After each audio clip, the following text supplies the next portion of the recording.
Hey there, welcome into the studio, the on-air button shining bright, doing its thing. We are ready to go. I am your host, Josh Carey, and you are tuned right into the Hidden Entrepreneur Show.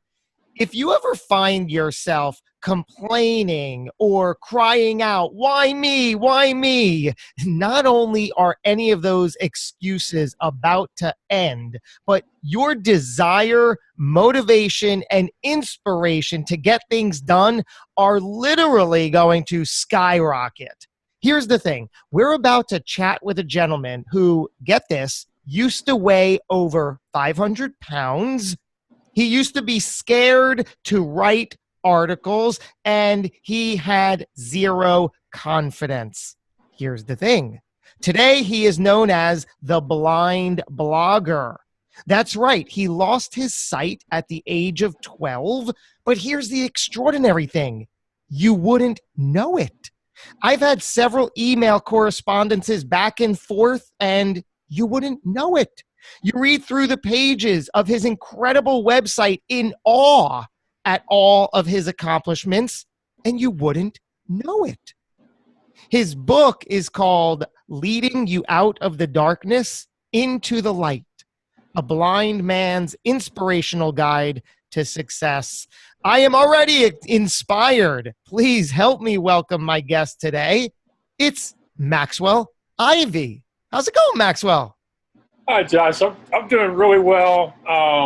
I love the introduction, and I actually use that as an exercise with clients. I tell people that they really should write their introduction, and I even tell them, come up with your theme music and think about what you would be wearing. So I love, sometimes I wonder if I do these shows for the introduction and the way it makes me feel about the rest of my day. So cool. So cool. So I know today you're an inspirational and motivational personal coach. You also run a business brokering carnival rides and amusement equipment. There is so much fascination to you. I'm just like, I almost don't know where to begin. So let's begin today with where you are right now in your world. You're known as the blind blogger, so obviously you blog. I've said you're a motivational personal coach. You do that. You also run that carnival rides brokering business. Does that sort of encompass everything you do? Well, I've recently started doing motivational speaking. You mentioned my first book. There's been two other books. It's Not the Cookie, It's the Bag, and the Blind Blogger's New York City Adventure, How You Can Make Your Dreams Come True Too. I am about to head off to Philadelphia, New York, and Pittsburgh to give some talks to people about podcasting, facing fears, and going after their dreams. And I'm currently competing in a competition with a company called Voice America that runs a national online radio network platform for the right to be their next top radio host, and kind of like the American Idol meets podcasting. And the winner gets 13 weeks on their network, along with the use of their production and marketing staff, things that I could really, really, really, really, really, really use. I think one of the most intriguing things you said was the title of one of your books. It's Not the Cookie, It's the Bag. My goodness, I love that title. What in the world does that mean? Well, it came from a chapter in the book that's basically the way we do things here at our house. I live with my younger brother and his teenage nephew and our 74 or 75-year-old mom. And it's hard if you're having to change your habits as far as what you eat and when. It's hard to tell a 15, 16-year-old kid that doesn't have a weight problem that there's never going to be another cookie in the house. And so what we figured out was, if we bought one bag of refrigerated or frozen cookie dough, brought it home, baked it up, and split it 4 ways, each got about 4 cookies. Enough so that you didn't feel like you were being deprived, but not so much that it would wreck your life. And from that, it got me to thinking. A lot of times, there's really nothing inherently bad about any of the food we eat. The problem is the quantity, the portions. The problem is the leftovers and food that calls to you in the middle of the night from those half-empty bags. So that's where the whole idea for that came from, and it is really true. It is if you can't control yourself, if you have problems with portions, if a bag with 60 cookies in it is a problem for you, then buy a bag with 6 cookies in it. I get it. It's not the cookie, it's the bag. So clever. So today, clearly your frame of mind has to be, I don't even know the word. So why don't you help me? How is your frame of mind today? Well, I tell people part of my frame of mind is just not telling myself what it is I'm going to do next, or I have some general ideas of things I want to do, but I've found in the past, whenever I was really sure what I wanted to do and where I wanted to go and was really focused on it, that I missed out on a lot of other things, and I restricted myself from many opportunities that may have been fun and exciting and maybe even rewarding. For years, I thought I was just a carnival owner, and that was what I did, and I worked at that really hard until my dad's death resulted in the closing of our family carnival, and it was time to find something else that I could do. So then I was like, well, the only other thing I feel like I know is helping people sell amusement equipment. So I started doing that. In the course of doing that, I had to learn to do so many new things. I had to figure out how to create a website, which eventually meant learning to use hand code HTML, recruiting clients, setting fees, recording videos, managing social media, building an email list, so many things I had to learn. And every time I did something, it was like, okay, I didn't have the first clue how to do that yesterday or last week or last month. Now I do. So what's the next thing that maybe I didn't think I was capable of that now I feel like I am? So a lot of it is about what is the next opportunity or the next challenge, or something I say all the time is one of the best things that can happen to you is for a really good friend to double dog dare you to do something that you're scared to do. What today, what kind of help or assistance do you have or need running your business? I think that's a really good question, because one of the things I am a big believer in, as you know, is that people, especially sighted people, don't ask for help anywhere near enough. That many people are struggling, they're frustrated, they're maybe even contemplating quitting because they think that they have to do it all by themselves. They've been told it's one of the biggest lies in the world that you not only should be able to do it all by yourself. If you can't, there's something wrong with you. And so asking for help, whether that means hiring somebody to do a job, asking a friend or a family member, or soliciting help on social media, it comes down to being willing to ask for help. Now, I've been really very blessed in the way I do things. Whenever I have had a need, I have basically told people what I needed, and people show up.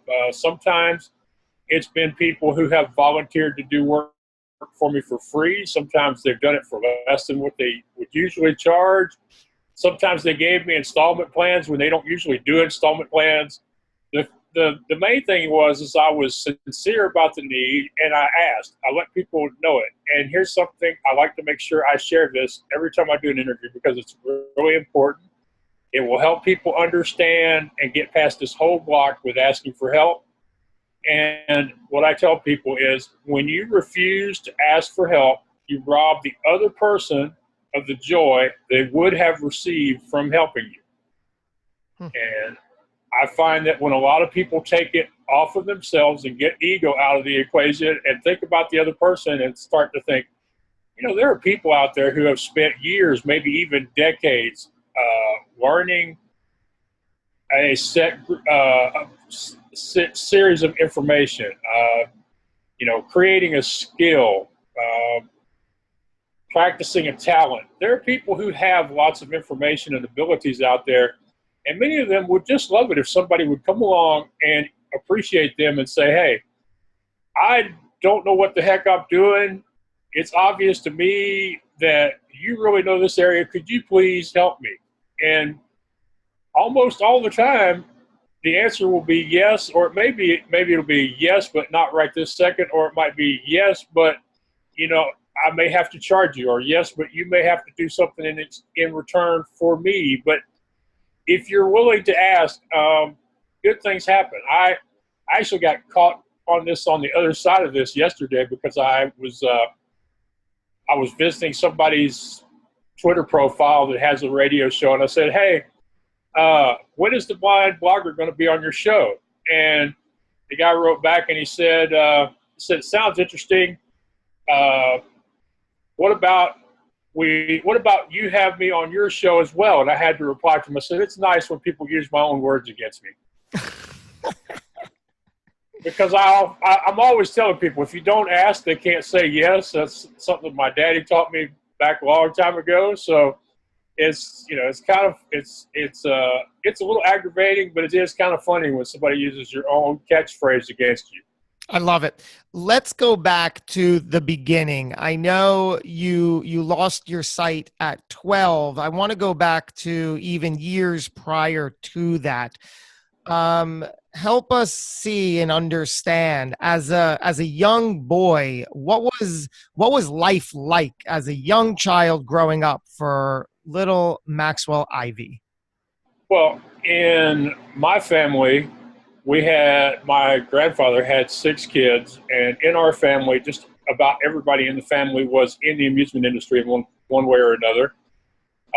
For most of my growing up years, we all lived on the same piece of property with like 4 or 5 different houses or mobile homes within, 100 feet to 100 yards from each other. And with 6 families, there was a couple of dozen kids. So, you had your cousins to play with, you had your aunts and uncles that would look out for you. And, things were simpler back then. Back then, a game generally involved a ball and a stick, or maybe some rocks, or, maybe getting out some of the equipment from the carnival and playing with it when we weren't supposed to, times were easier as far as for parents raising kids, because as I tell people nowadays, not that I was ever really bullied except for maybe 1 year when we lived for a short time in South Carolina. But for those people who were bullied, the bullying ended when you left the schoolyard. And, if you had an older brother or a younger brother, they would generally leave you alone. So, growing up in a big family, a kind of a closed-in family, since we were all in the same business, things were pretty good. Sometimes they had to adjust the rules of games so I could play. And more than once, I got toys in my life that I couldn't play with at all. And sometimes I would get gifts that were designed more to help me adjust to losing my vision than they were to have fun with. But, it was, I think that I had a pretty good growing up period. I know that my dad was always torn between wanting to encourage me to be adventurous, but worried about me getting hurt. And I like to tell this story because it's a perfect example. My brother bought a moped and got it running, and he also had a dirt bike. Well, I had no interest in a dirt bike because it went too fast, but the moped was very slow. They were basically a gas-powered bicycle that was for people who were too lazy to pedal, in my opinion, but it made lots of noise, so it was fun. My dad didn't want to tell me not to ride it, so at night he would go into our garage area where they used to keep the tools to work on the equipment. He'd go in there and sabotage them in the middle of the night. And then it might take a day or a week for my brother to figure out what was wrong with it and get it running again. So he wasn't going to tell me not to write it, but he was going to fix it so I couldn't write it. That's kind of an example of the way he was kind of torn growing up. So it seems like you, for your sake, you lived a relatively normal childhood, Right. big family, and the amusement sounds. I mean, what child doesn't want to grow up around a carnival, amusements, rides? You say that until your punishment is to scrub ballet claws or tear up old tickets or stick candy apples or do something other disgustingly boring, dirty task. Because when us kids would get in the way or complain about not having something to do, they would generally put us to work doing stuff that grown-ups didn't really want to do. So. And as far as my vision, I really need to update my bio because I have retinitis pigmentosa, and I am, in my opinion, totally blind at this point. I started losing my vision seriously I started losing it in the beginning when I was 4, and lost it gradually until I was about 12 or 13 when I had a big drop off in my vision, and it stayed pretty much constant until I went to college, and then while I was in college, it went down to pretty much what it is that I have now, which they call it light perception, but to me, I have no functional vision, so it's simpler just to tell people that I'm totally blind. The thing is since my vision was always changing, I was continually having to adapt to new ways to do things. And when I was in junior high school, they started me with a cane, they started teaching me mobility, they started teaching me Braille. But they managed to make it fun, and usually my lessons involved me getting out of class, so I wasn't too all upset about the whole transition from not needing glasses to needing really big glasses to using a cane, or going from regular books to large type books to using a closed circuit monitor to eventually listening to them on audio, which I find interesting. Nowadays, almost everybody prefers audio to the point that if you don't have an audiobook, there are some show hosts who won't even have you on their show now, which I think just shows you how things have changed. I listen to an audiobook every single day to and from the office, and like you said, I won't live without it. It's like the greatest in the world. So I appreciate you taking us through that transition from when you said you were 4 and on. Tell us about this sight loss. What happened at 4, as far as you remember? Well, the family noticed that I was running into more things and falling down more often than the other kids, so they had me. They took me to an eye doctor and had me checked out, and luckily we lived near one of the few eye doctors in the state of Texas that even knew what retinitis pigmentosa was at that point. And, with RP, what they do is they try to help you maintain the vision you have and hope for the best. At least that was the case at that time. Nowadays, what is it exactly? It's a series of degenerative diseases that attack the retina. Okay. Now, the more they learn about it, the more they are realizing that some of them are not retinitis pigmentosa, but in general, if you have if you're losing vision in your retina, they're probably going to classify it as some form of RP. And the interesting thing is nowadays, if they diagnose it at birth, there are quite a few strains of RP that they can prevent from actually taking hold. There's still some other forms of RP that even if they know you have them, they're still going to cause vision loss. But they're doing some crazy stuff in the labs nowadays with stem cells and with computer chips implanted in the eyes. So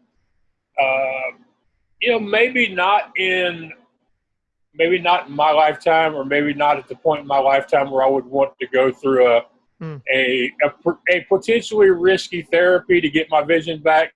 But sometime in the next 5 or 10 years, it's pretty promising. Although they've been saying the same thing about it for 5 or 10 years, just like they've been saying the same thing about cancer for Hmm. A long time now. They keep believing that the gene sequencing and taking the bad genes out of the body and introducing them back into the body is going to solve, cancer, RP, diabetes, and some of these other genetic-based diseases. But so far, it's more of an art than a science so far. Mm-hmm.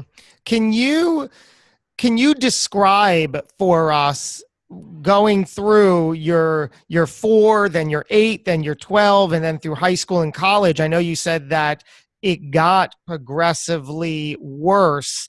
Can you describe that transition? What were those moments like?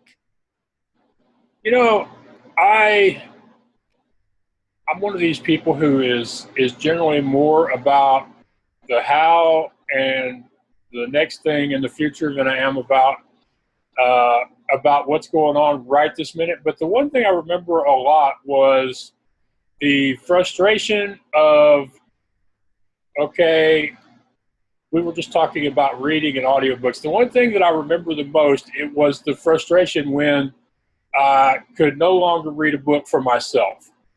And, for a while that was alleviated by getting books in larger print, but there's only so many books available in larger print. And then, eventually having to admit that you can't, hold a book in your hand and turn the pages and read the book. I'm one of these people, I don't think I would like the Kindle even if I could see it, or even if it was accessible where you could hear it, because to me, a book, you hold it in your hand, you smell the paper, you turn the pages. And so I would say that was the one thing I remember the most, was for somebody who started reading and read his first, actual real book, Charlotte's Web, at 5, to no longer be able to go to the library or the bookstore and look through the stack of books and pick out a book and then sit somewhere and read it. That was one of my biggest frustrations, and sometimes still is. Like, for example, when I got the first copy of my first book and held it in my hands, I'm like, this feels really good. And they say that if you look at the smile on my face when I was holding that book, it's one of the best pictures I've ever taken. But part of me was like, man, it's really cool to sit down somewhere in the sunshine and actually read this puppy. How did you begin to process the inevitable? Well, I think a lot of that was because the people around me helped to process the inevitable. There were people, family, teachers. Sometimes my brother, or sometimes an incident would make it obvious that it was time to realize that, okay, 20, legally blind, 2200 was good, but that's no longer you. I remember the one day when I was in the eye doctor's office, and he got to the point where he had used every lens he could put in a pair of glasses for me, and then he's like, well, I could give you these glasses, but there's no appreciable change in your vision, and there's nothing I could give you that would be. So those, there's been a few times, like I would say when I was in 7th or 8th grade, I borrowed somebody's bicycle and rode it for a while. It was one of my cousin's bikes, and couldn't see good enough to realize that I had rode their bicycle through a patch of nails, and only found out about it when I gave their bike back to them and they were mad at me. My brother Michael, who's my younger brother, he now I don't remember this happening, but it's possible it did happen. But when I was 13 or 14 years old, he remembers a time that I actually rode a bicycle over him because I did not see him in the driveway or the grass or wherever it was he was laying at the time. And he's repeated that enough times that I believe him. I think it happened. I don't remember it happening. I'm glad he wasn't hurt, seriously. But those are the kind of things, when they happen, you realize that the inevitable, as you said, the inevitable is here.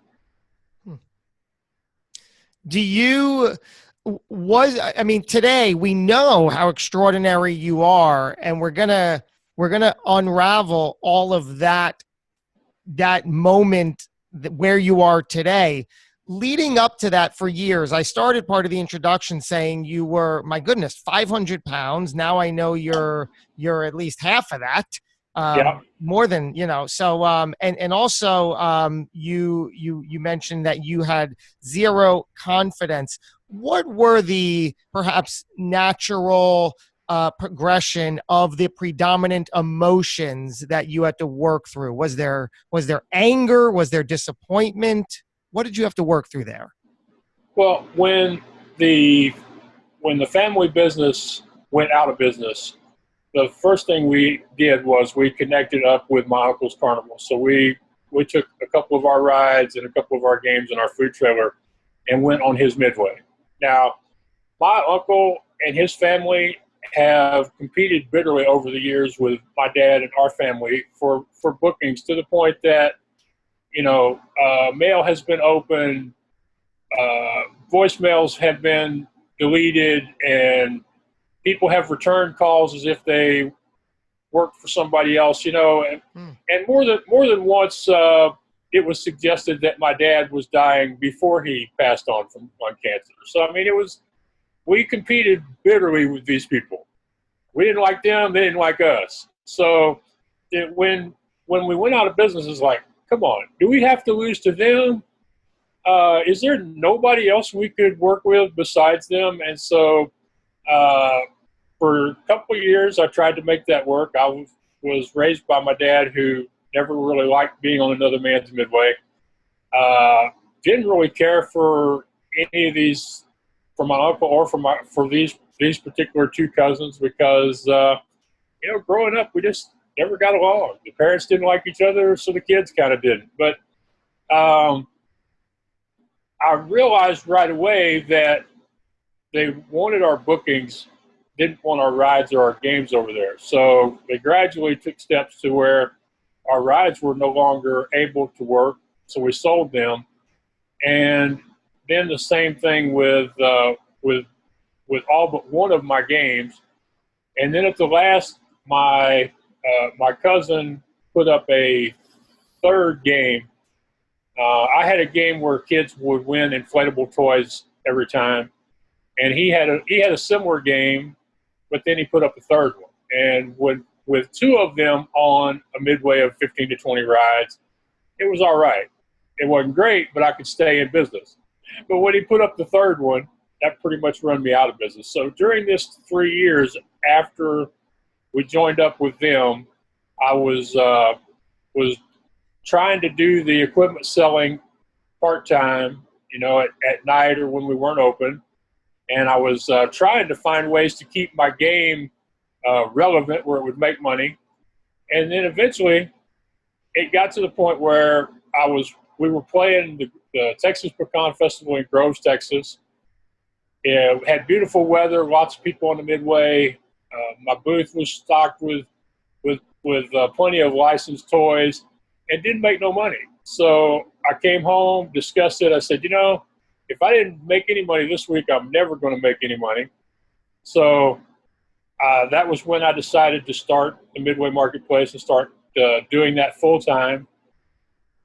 During this 3-year period, though, I think I was depressed. I was never clinically diagnosed as such, but during that period of time, I was never really happy about going to work. And it wasn't about the money, because when I worked with the family's carnival, there was lots of times where we just barely got from one week to the next. But I always looked forward to getting out of bed and going to work. I did not look forward to getting out of bed and going to work when we were with my uncle's carnival. I was never healthy. I was always overweight, but I went from somebody who was, say, 350 to 400 to somebody who was over 500. And we have a photo that my brother still hasn't given me, but he says if you look at me in that picture, it looks like I weigh more like 600. At one point, I had gained so much weight that my sleep apnea, which I didn't know I had progressed to the point that I was actually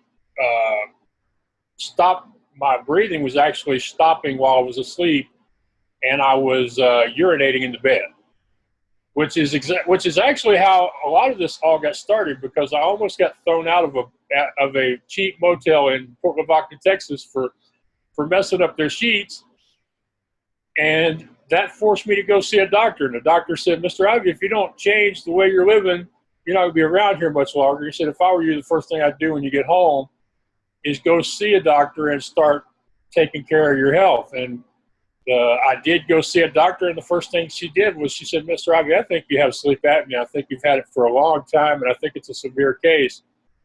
And the interesting thing is they did the sleep study. They fitted me with a CPAP machine, which, pushes compressed air into you while you're sleeping so that you get good rest at night. And as soon as I started using that machine and started getting better rest, I started having more passion. I started thinking about, what else can I do besides what I'm doing now? Because what I'm doing now is not making me happy. I'm not happy here. I don't enjoy doing this anymore. I don't want to be here. What is there I can do where I do want to be there? And so between starting to get healthy and, the final push from my cousin, forcing me out of the midway where my one game could no longer make money, it was all a perfect storm, let's say. And I finally convinced the family. I said, "Look, I'm not doing anybody any good out here. Y'all are having to take money out of the food trailer in order to support the one game I do have. And there's no reason to show up and be on a midway just so you can say that I'm here." So eventually they did agree to let me come home, and,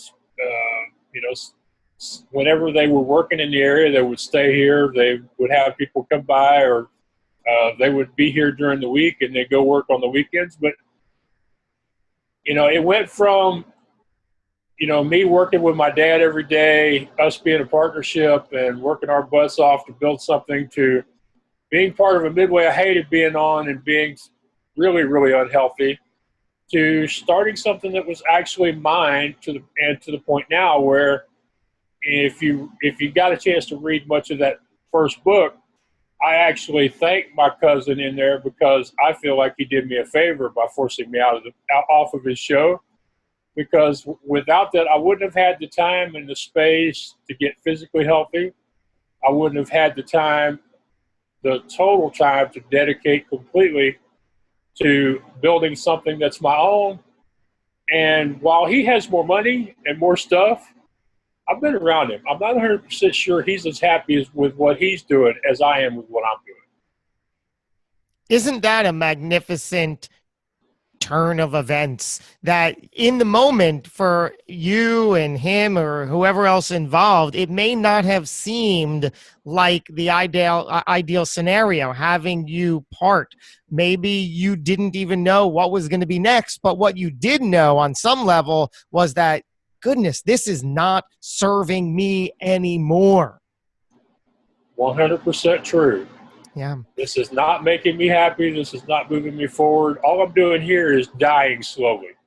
And how did you then part from that? And then what was the next transition like to where you are today? Right. Well, like I say, I had been doing some of the website stuff on the side, and this last thing from my cousin gave me the opportunity to go at it 100% and, put 12, 14 hours a day into it, and really, build it. And, in the early days, I had to find solutions to certain things. Like one of the worst problems I had was getting people to even open my emails or return my calls, because it was like, okay, here's this young guy that nobody knows. He's never done this before. And not only does he want us to list our equipment with him, he wants to get 10% of what we get. And all the other guys' websites, they don't charge us nothing because they have advertising. So, I had a totally different business model, but, it's what's worked for me. It's what I believe in. It's how I continue to run that website. But, finally admitting that being on that particular carnival was no longer serving me, basically freed me up to, like I say, just to go all in and focus on doing nothing else but finding the clients and selling their equipment and growing my reputation and the website. From there, after I had the website, I had to, people were telling me I needed to get a blog. So, I went through the same thing again about trying to figure out how to do a blog and to start posting over there. And then every time I would do something, I would share it where I could. This was, I started the website 11 years ago. So this is, those first couple, 3 years, we're talking about pre-Facebook. We're talking about back when MySpace was still the dominant, if not only, social media platform. Before Wi-Fi, before email autoresponders. And a lot of it was just, okay, here is the thing I'm trying to get done. How do I do that? I want people to answer my emails. What can I do to make them open the emails? Or, where do I find equipment that's already out there and maybe get people who are not being successful with the site they're using that will give me a shot, as long as I don't tell them that I insist on an exclusive. So I started, every time I would do something, I would either share about the result or I would be asking people for help along the way, because a lot of times with a website, especially a hand-coded website, it doesn't take very much at all to break your website. And so a lot of times after I would make changes to it, I would post that page and I'd go, hey, would somebody please tell me if this looks right? Did I mess this up? Did I break it? And I used to have the darndest time with adding photos to my website. Half the time I would end up with blank space on the page where the photo was supposed to be. But people were always so good. They would go, no, Max, that you didn't get it this time. Or, yeah, Max, you finally got it. That looks good. But, so I just continued to grow the website, the blog. And every time people started saying, Max, the fact that you continue to show up and take on new challenges and opportunities, and you do it with such joy and happiness, it's really inspirational to us to see what you're doing, and, keep it up. So eventually people said, Max, you really need to share more about what it is to be a blind entrepreneur, the kind of thing you go through on a daily basis, and just share the lessons that you happen to come across during your daily life. And, that's kind of easy for me, because I'm one of these people who believes that there are lessons all around us if you just got your heart and your mind open to see them or to hear them. So I started the Blind Blogger, and a little while later, a woman came along. She said, Max, I'd like to have you in a virtual summit, but everybody in the summit needs to have something they can give away or something they can sell for less than face value. You ever thought about writing a book? And I'm like, no. She says, well, the summit's a month and a half away. I think you could write a book by then. I'm like, yeah, sure. I don't know who you think you is, but... And she said, Max, I want to share one of my favorite quotes with you. She said, Richard Branson likes to tell people, say you can do it and then figure out how to deliver. I said, well, that's all great in concept. I said, but if I don't finish this book, I'm going to tell people it's your fault. She said, okay, but I think you can do it. She sent me a resource to help me figure out how to write it. I started writing the book. She gets back to me later and says, Max, the 4 other women think it would be better for marketing if it was all women in the summit. I said, well, that's cool. You're talking to a Carney kid. I grew up a promoter. I hope I've got blood from Barnum and Parker in my veins somewhere. So I understand about putting faces behind the screens or butts in the seats. So I was good with it, but I kept writing the book. I finished the book. I published the book with the help of my editor, Lorraine Reguly of wordingwell.com. And I mention her every time, because without her, the book either wouldn't have been published, or if it had, it wouldn't have been as good, and it would have taken a whole lot longer. So if anybody needs an editor or just needs to meet a really cool lady with a great story, you can go over to wordingwell.com, and you can tell her I sent her or I didn't. Just as long as you go there, it doesn't matter to me. Very important part of my story. So 1 book led to 3 books. I'm still trying to figure out what my next book is going to be, which is one of the dangerous things about writing a book, because once you write one, then there are ideas for the next book all around you, and they call to you, and it's like, Max, you need to write the next book. You need to write. So there's such an inspiring point I want to highlight in what you just said. So in the beginning part of that story, you were approached by a woman behind a virtual summit, and she said, "Hey, we'd like you to be part of our virtual summit." And you're like, "Yeah, I can do that." And then she says, "Yeah, and to do that, you need to give something away or sell something for less than face value. Do you have a book?" You're like, "No." She says, "Well, you can write a book. She was your biggest cheerleader. Get on it. I know you can do it." And you're like, "Can I?" And she gives you that Richard Branson quote. You said, "Fine, I'll do it. I'll make it happen." So you go all in, because as I'm learning here, everything you do is about 110% commitment. So you begin writing this book, you get through it, and then she comes back and says, "Oh, by the way, my team over here, we've decided it's going to be all women. So thanks, but no thanks." And it seems like your response, your reaction is everything. This is the part I want to highlight. You could have kicked and screamed. You could have tore up the book and said, "Oh, what a waste of time. What did I write this for? What did I do this for?" But so you didn't get the chance to be in that virtual summit, but big deal. It's not about that, right? It was never about that. Looking back, it was never about the virtual summit. And you were able to envision the bigger picture. You probably felt thrilled that, my goodness, I have a book here. Am I in the ballpark? Yeah, you're in the ballpark. And the interesting thing is, though, is that after I got to that point where I'm thinking, hey, I've already written the book. I've done this thing, and as you kind of alluded to there, that could have been the whole reason she was brought into my life in the first place, was not to have me finish the book or be part of her event, but just to have me start writing it.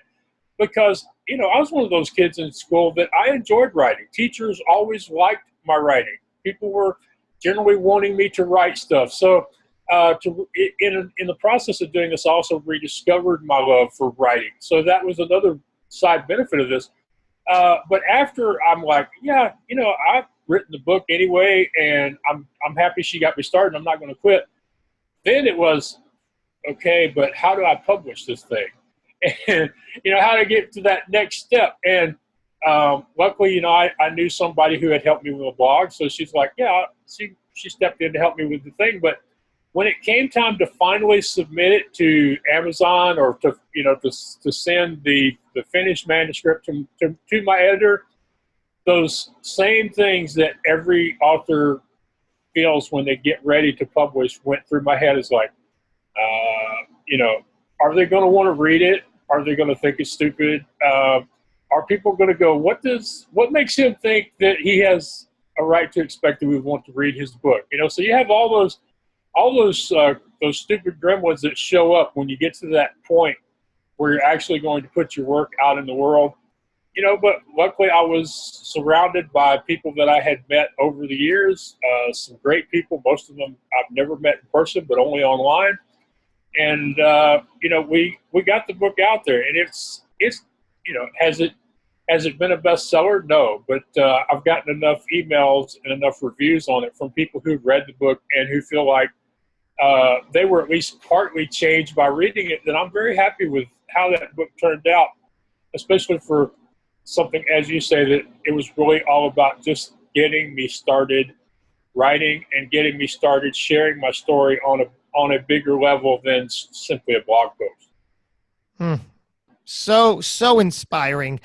Do you, Max, believe that everything happens for a reason? I believe most everything happens for a reason. I will admit to being skeptical with some instances along the way as to why they happen. People have asked me about my blindness, for example, and I always tell them that if that God must have had a reason for giving me this disease, that if he decided tomorrow that there was a reason for me to get my vision back, that would happen. That the fact that I am blind and continue to do what I do, since it seems to inspire other people, it serves a purpose, even if it's very inconvenient to me. But yeah, I believe just about everything happens for a reason. And the really cool thing is that a lot of times when you look back, you can see all of those reasons. You see all those little things that had to come together at one particular time in order for something to happen.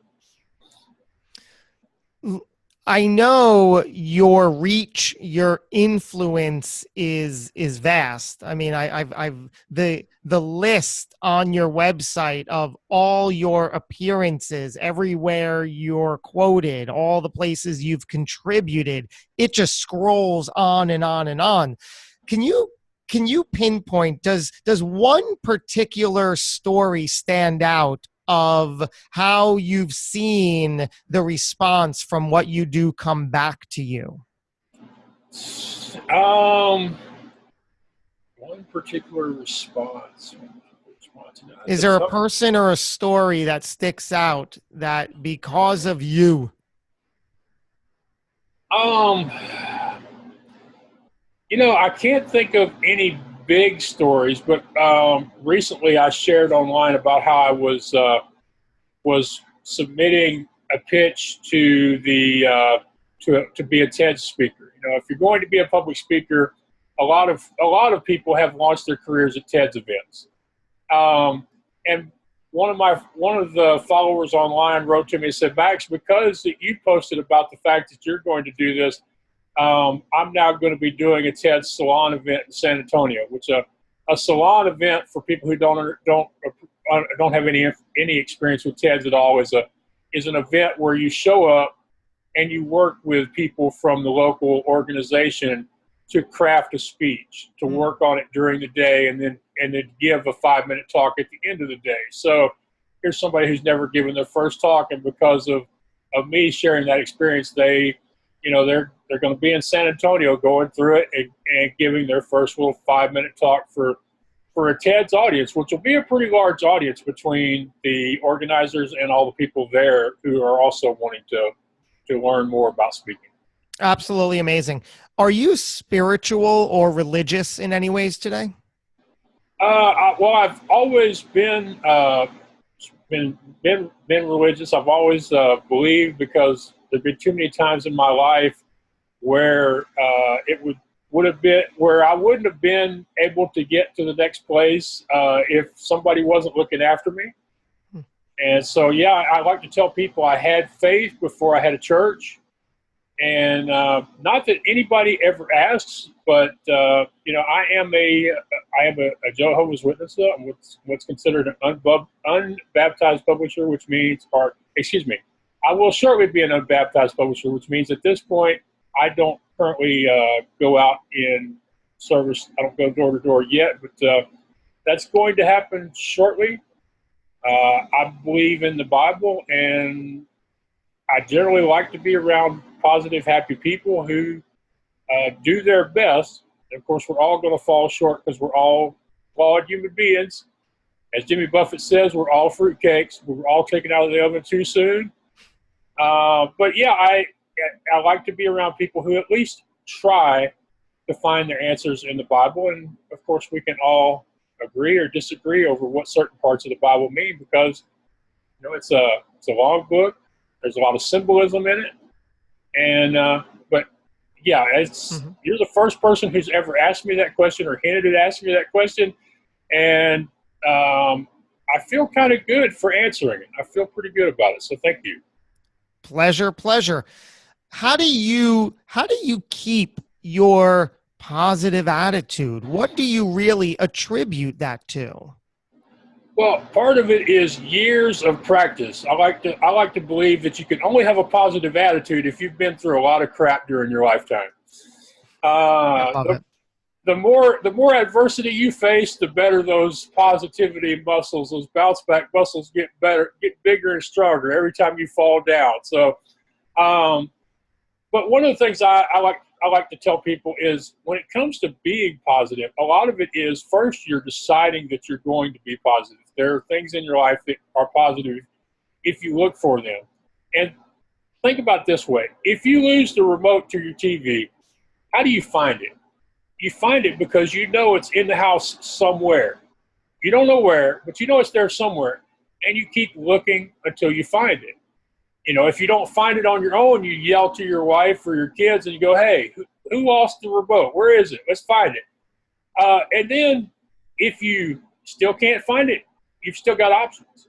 If you have a slightly older television, you can walk over to the TV and change the channels. Or you can decide that what's on TV, while it's not what I would usually watch, it looks kind of interesting. Or you can say, you know, I don't want to watch what's on this TV. I'm going to go outside in the yard for an hour. So you have to decide that the positive's there. You keep looking for it till you find it. If you can't find it, you ask for help. And then if you still can't find it, decide, well, what am I going to do? Am I going to let this ruin my day, or am I going to find some way to be happy with the time I'm fixing to spend? Max, my goodness, I've always known, I mean, really what you just spelled out is the idea of always focus on the solution, not the problem.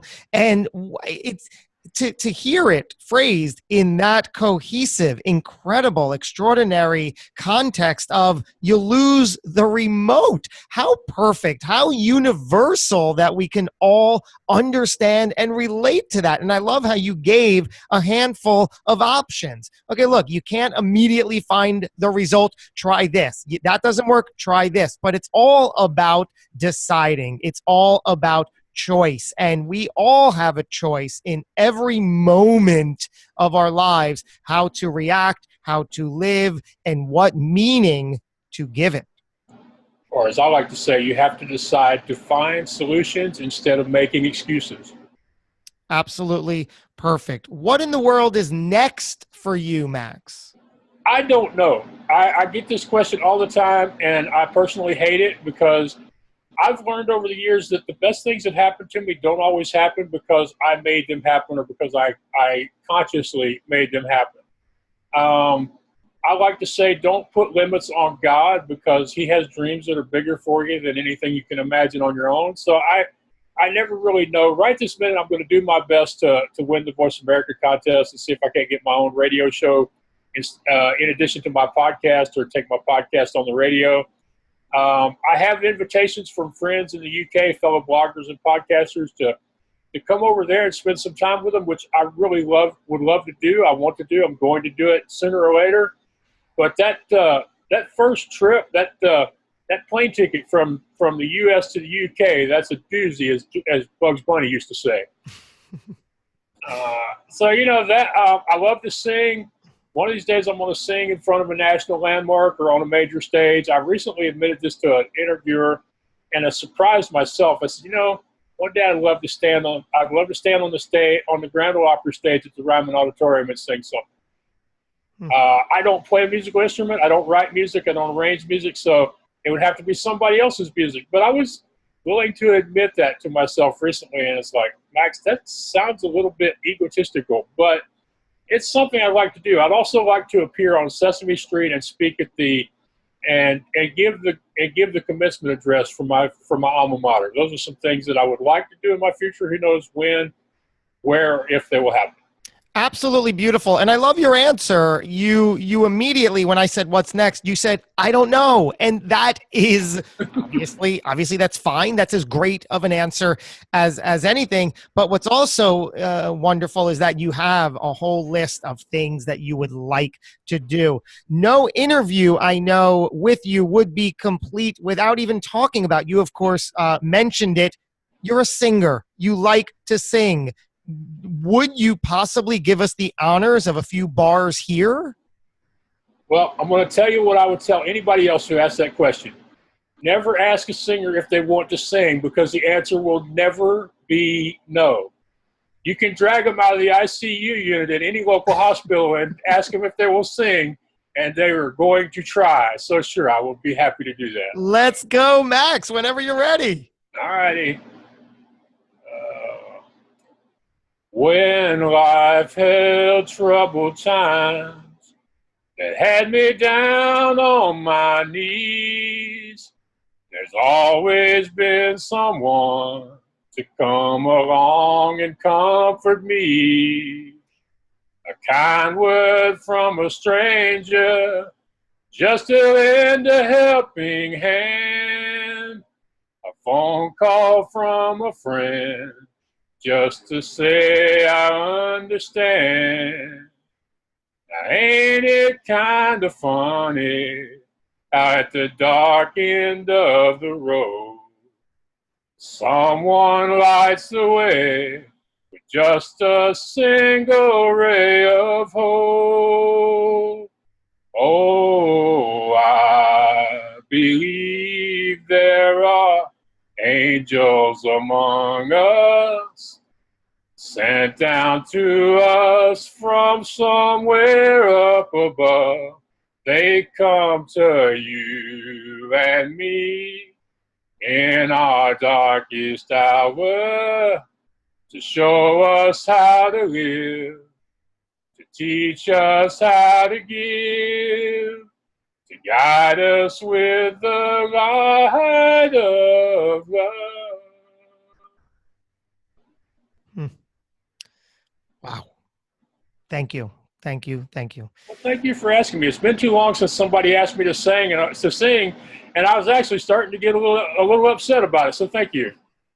No, please. Thank you. I will leave you with this final question. Maxwell Ivey, how would you, sir, like to be remembered?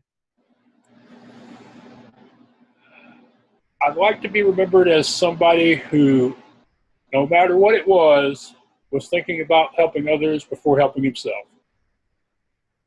That'll do. Wow. This has been a really I don't even know the words, but I'm feeling it. And I hope you out there listening feel it as well. How can't you? And to you, Max, thank you for spending your time with us today. An absolute pleasure. I'm glad that we had this moment together, truly.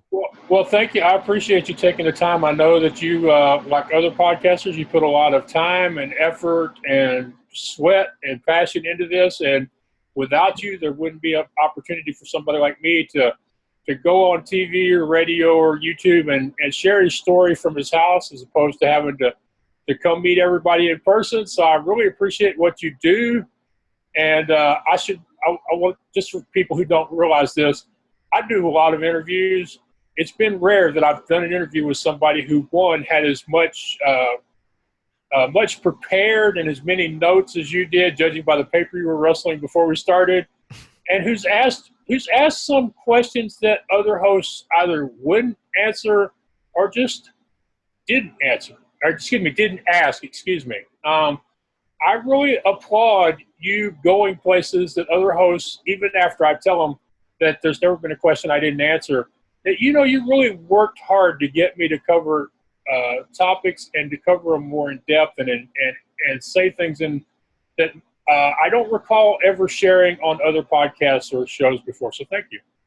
Well, thank you for noticing. It's certainly deliberate. That's the kind of dialogue I like to bring to the show. And thank you for being as open and honest as you were. So with that, we're going to leave that right there. And we're going to do this again. There's more episodes around the corner. If you liked today, please let us know. Let's keep that conversation going. Do your best work. You know the deal. Until we meet again, ladies and gentlemen, go get 'em.